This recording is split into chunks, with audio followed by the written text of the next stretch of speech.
Ассалаумағалейкум достар, қайырлы күн. Ваз 21:14.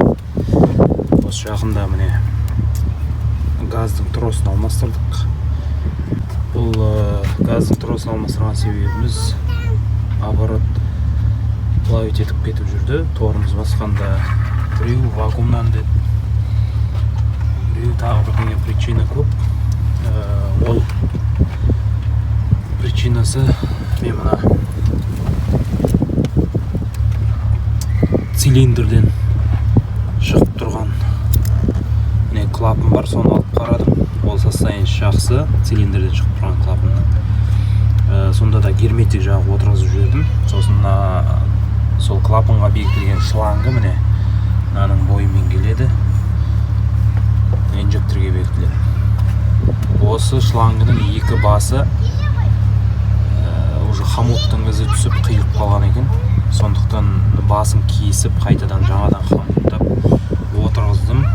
Обороттың плавить ететіні содан кетті. Торымыз басылғанда плавить ететіні светофорда неде. Енді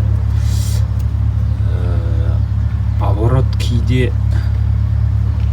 төмен болып түсетті. Ол причина енді тағы подсос воздух па түсінбей тұрды да соны. Мыналар алмастырылған, мыналардың бәрін тексеру керек негізі. Кімде қандай жағдай болды, неден болды, мынаның бәрі бекітілді. Осындай жағдай кімде кездесті, причинасын іздеп жүрміз. Бірақ осы шлангы ауа сорып тұрған болып тұр. Осы шлангыны басын алмастырғаннан кейін кесіп оборот қалпына келді, бұрынғыдай емес. Мен тростан көріп тросты алмастырып тастадым газдың, бірақ енді бұрынғы тросында да ешқандай үзілген ештеңесі жоқ.